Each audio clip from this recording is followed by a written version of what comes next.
We're here to bring a new type of news show. New insights, new styles, and new topics every day. We are News Generation. Bringing news just for you. It's Thursday, August 28th here in Seoul. I'm Lee Soo-jin, and this is News Generation. Joining us today is Brooke Prince. Hello, good morning. Good morning. Also, Yoon Se is with us. Hello. Hi.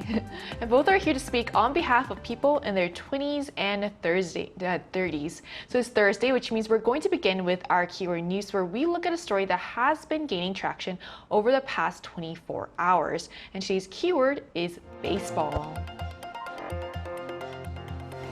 Watching sports has quickly become one of the most popular pastimes in South Korea, with baseball taking center stage. According to Korea Baseball Organization, the country's professional baseball league has drawn more than 10 million fans for the second year in a row this year. And fueling this boom are young women in their 20s. The share of women aged 19 to 29 who attended games surged by 22 percentage points over the past 4 years, the biggest jump of any age group, and well ahead of the 13-point rise among men in the same bracket. So Taeyang, why do you think watching baseball has become so popular, especially among young women these days? I think one of the big reasons why the baseball has become so popular among young women is that because for many of them, baseball isn't just a sport, it turned into a lifestyle experience. Experts often point out that the culture of professional baseball overlaps with K-pop fandom culture, which Brooke will further elaborate later on. And I totally agree with that. But on top of that, I believe there is also a generational angle. During the pandemic, many young women couldn't take part in offline activities, fan activities like fan meeting or concert. So they started looking for other ways to enjoy that same sense of excitement or belonging. And here we go. What they found was baseball. Right. I also went to a game this season, and my team, the team that I was sitting with, lost. But still, it was like the energy was so good. Which team do you root for? Can I ask? I was sitting with the Tucson Bears. We did not do very well, but it was still a great experience. So, what are your thoughts on this, Brooke? I just think Korea in general is all about fanfare. Korean fans are so passionate, whether it's about K-pop or K-dramas, film, or esports. In my case, I love esports. I go to League of Legends games quite often, and when you go, you'll see people with jerseys with their favorite players on the back. You can buy a bunch of merchandise, there are posters, and so people can show off who is their favorite. And I think baseball is kind of similar, where it's like a K-pop group. You pick your bias and you follow them. And these days, baseball teams are picking up on that. So they have put out more variety content and ways for fans to get to know their favorite players even better. And that's what Korea really does well, is building a loyal fan base. And I think that's why baseball is hitting a home run with everyone these days. So with over 10 million fans filling the stands for 2 years in a row, and young women in their 20s showing the sharpest rise in attendance, baseball's momentum shows no signs of slowing down. And we also look forward to seeing how the sports culture will continue to grow, change, and welcome even more fans in the years to come. And that concludes our keyword news for this Thursday.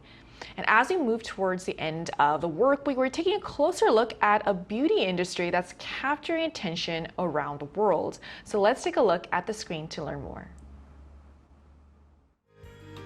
Korean music, dramas, and films have been capturing global attention. Riding this wave of popularity, another industry is emerging as a powerhouse in its own right thanks to a superior quality and innovative approach, South Korea's K-beauty sector. From cosmetics to advanced aesthetic and medical treatments, K-beauty is establishing itself on the global stage. So today on News Generation, we're exploring what's driving this global popularity, how it's inspiring dedicated events, and which K-beauty products and treatments we'd personally recommend. So as we just saw in the video, fans around the world are lining up for the latest K-beauty products, a clear sign of the excitement these brands generate. The Korean wave has captivated global audiences with K-pop and K-dramas, and now K-beauty is taking center stage. And Korean cosmetics have become a key driver of this cultural export, combining innovation, style, and quality that fans everywhere love. And in 2025, K-beauty continues to achieve impressive results, expanding into new markets and setting trends on on the international stage. So Brooke, to start us off, can you tell us more about how popular Korean cosmetics have become recently? I sure can. So Kbeauty has truly gone global these days, with viral videos taking the internet and makeup enthusiasts by storm. If you take a look at the screen, I'm going to walk you through some of the numbers. From January to April this year, Korea's cosmetics exports reached about $3.7 billion US, ranking second in the world. That's a 20% increase compared to last year, and the export volume for the first half also hit an all-time high. As you can see from this figure here, Kbeauty Cosmetics exports jumped from $4.8 billion in the first half of 2024 to $5.51 billion in the first half of 2025, marking a solid 15% increase in just 1 year. And this staggering growth reflects just how much Kbeauty appeals to people all around the world that are looking to achieve that coveted glass skin look that Korea is so known for. Innovations like gentle yet effective ingredients and a focus on nourishing, glowing results really resonate strongly with millennials and Gen Z globally. On top of that, we've got to talk about Korea's soft power. We've got the Hallyu wave, or the Korean wave, and that includes K-dramas, K-pop, and celebrities on social media. This has all made people very curious as to how their favorite celebrities look so flawless. So we've got shoppers that are chasing these multi-step routines. They want the cute packaging and they want those skin-first formulas. Even my sister, who has been a beauty guru on YouTube for over a decade, she's now using the multi-step routine that I recommended to her with all Korean products, and she said that they have really changed her skin for the better. So I think that's a real testament to how Korean products are being used globally. So real quick, since she is a beauty guru, she knows a lot about makeup. What does she say is like the biggest strength of Korean makeup? Well, she and I have always suffered with dry skin, and so she said that Korean products have added moisture in a way that nothing else has. So I think that's her favorite part. But it's not just makeup. So Taeyeon, aside from this makeup that we just talked about, are there other areas of Kbeauty that have seen significant growth? Yeah, absolutely. Beyond cosmetics, Korea's medical aesthetics industry has been experiencing rapid growth. For example, the company best known for a popular rejuvenation treatment recorded about 35% increase compared to last year alone. And on energy-based medical devices, things like laser and ultrasound treatments also saw more than a 30% increase. And the market for Botox and fillers, of course, continues to expand steadily as well. And what's interesting is that these treatments are not only popular among locals, but are also drawing global attention. More and more international visitors are seeking dermatology and aesthetic procedures here in Korea, and that include global celebrities as well. For example, I saw Kim Kardashian recently visited Korea and shared her experience on her personal social media last week, posting several pictures where titled "Things We Do in Korea." And in the picture, she can be seen receiving skin treatments at what looks like a professional aesthetic clinic, and even getting injection on her arm for health and beauty purposes. So Kbeauty today is really much broader. It's about skincare innovation and medical aesthetics and even medical tourism, making it a complete beauty ecosystem. So I was kind of surprised. So I do follow Kim Kardashian on Instagram, so I did see these posts, and I was kind of surprised because usually you see like food, right? Kind of shift into like. She also visited K convenience stores as well. She? Yes, so you kind of see how important Kbeauty has become. Right. So clearly, the influence of Kbeauty is going beyond skincare and just makeup. It's now even shaping the medical tourism industry, as people, like we said, like Kim Kardashian, are getting specialized aesthetic procedures and treatments when they travel to Korea. So can you tell us more about how this trend is unfolding, Brooke? Yes, so short-term medical tourism among foreigners is also on the rise. Last year, 57% of international visitors to Korea sought out dermatology clinics, while plastic surgery clinics accounted for another 11%. And these are pretty high figures. Visitors from Japan and Taiwan made up a large share, with Korean dermatological procedures gaining popularity thanks to the influence of social media. And like I mentioned before, the Hallyu content. Everyone wants to look like their favorite celebrity. Now, a good friend of mine, Sydney, who will actually be joining us later in the show, worked at one of these professional aesthetic clinics. But what was special about this clinic is that it was specifically catered to foreigners.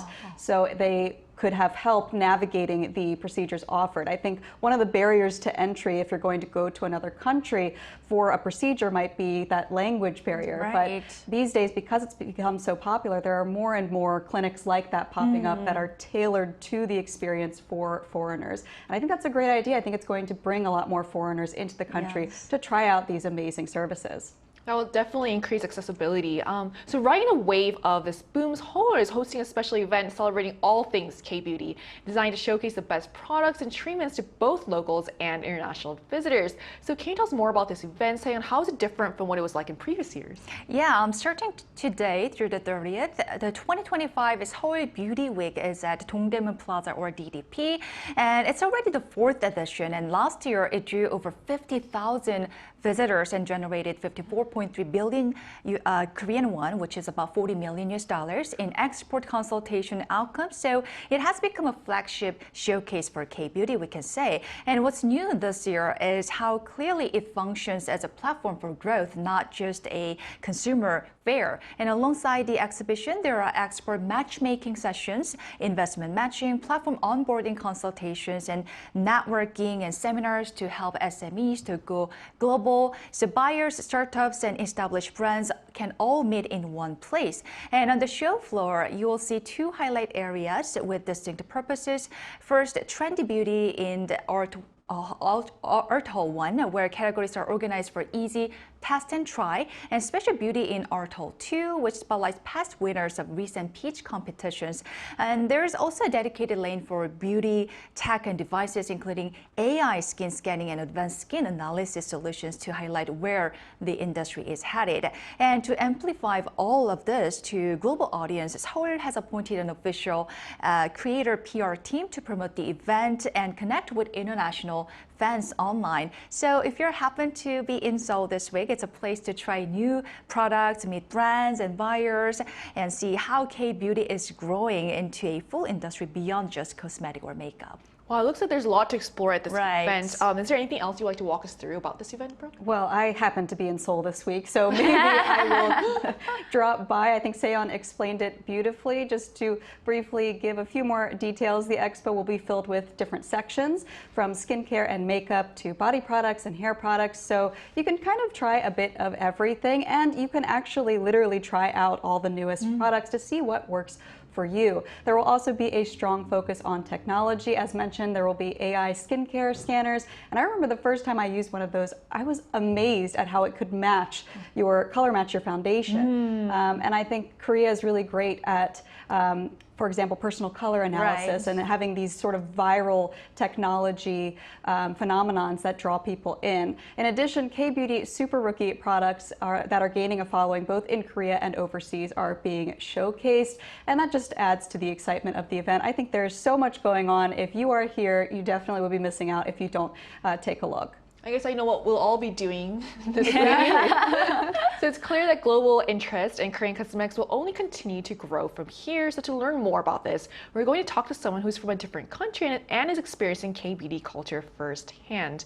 And that conversation will take place right after the break, so don't go anywhere.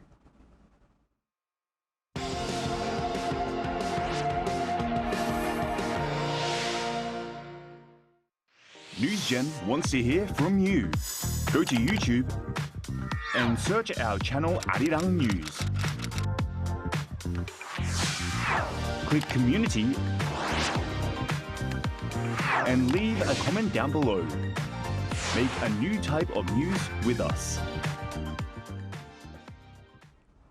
Joining us today is Sydney, who's a model from Canada, currently working here in Korea. So hi, Sydney. Thank you so much for connecting with us today. Hi. Hi. Thank you for having me. What has your experience been with K-beauty been like since you coming to Korea, and as model and someone who's also worked at a clinic? What's it like to experience all of this firsthand? Oh, well, it was a huge, just overwhelming sensation of everything, because you come to Korea and there's stores, 3 to 4 floors of beauty products.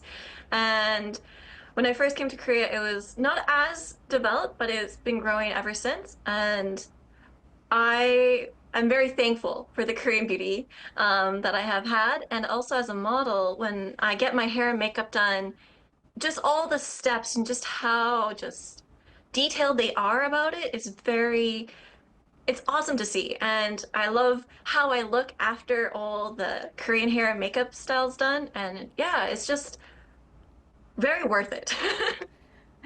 Hi, Sydney. Thank you for being with us today. I'm super excited to have you on the show. Do you feel like you've had a glow up using Korean beauty products? And how has your skincare or beauty routine changed since moving to Korea? I know I've seen your before and after pictures, and I think it's really incredible. So what do you think about it?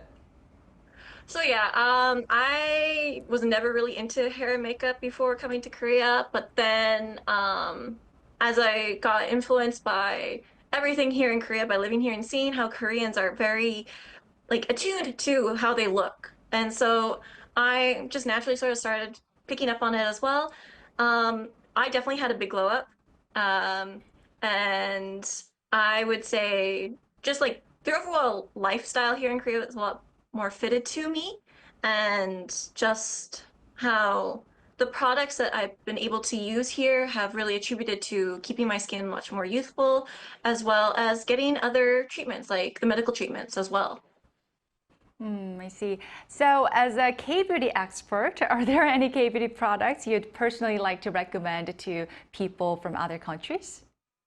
So before I recommend any products, I want to emphasize the fact that before you come to Korea or while you are in Korea, before buying any products, make sure you find out what kind of skin type you have. Is it oily? Is it greasy? Or is it dry? Or is it combination skin? You need to know that in order to get the products that are best suited for you. And of course, even so, those products may not be as good for you as another product may be. It's the same for all medical treatments as well.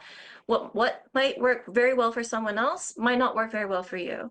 For example, for dilation type of vaso lasers to help with redness and to decrease the veins in your skin, that can have a huge difference in people. I had it done recently and my face really swelled up because I have very superficial veins. And so I had a lot of swelling happen after the treatment, whereas some people might not. So you have to be aware of what may or may not happen during treatments or different types of products. But in terms of products, I would really like to highlight this one. This is called Hwarang, and it's a cleansing balm. It's actually a Finnish Korean brand, and it's a Korean and Finnish couple, and they're actually at the Seoul Beauty Expo this time.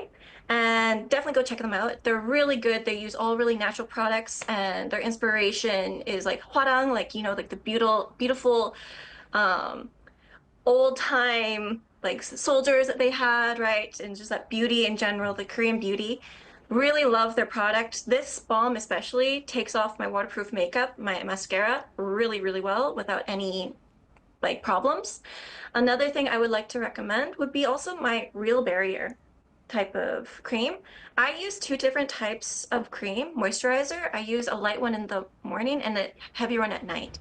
Because I don't stick with one line. I use multiples just because of the sponsorships and such. And so having a variety is also really good so that your skin doesn't just get used to one thing, but it's able to get different things from different types of products.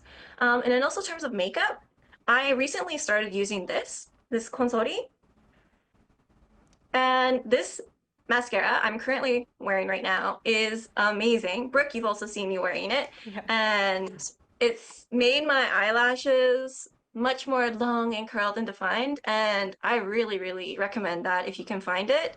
One of the best things. And of course, I was retinol and regular toners is also and of course, natural, like what you put in yourself is also very important to maintain your beauty. So drinking lots of water and just being healthy helps to keep you looking younger as well. That just inspired me to go shopping for more makeup and skincare products. So thank you so much for sharing your insight with us today. You're welcome. Thank you so much for having me. Thank you. Bye. So we've just heard from someone who's had first-hand experience with Kbeauty here in Korea, sharing how her beauty routine has changed and which products she would recommend to people around the world. But interest in Kbeauty isn't just limited to stores or in-person experiences. Social media is buzzing with it as well.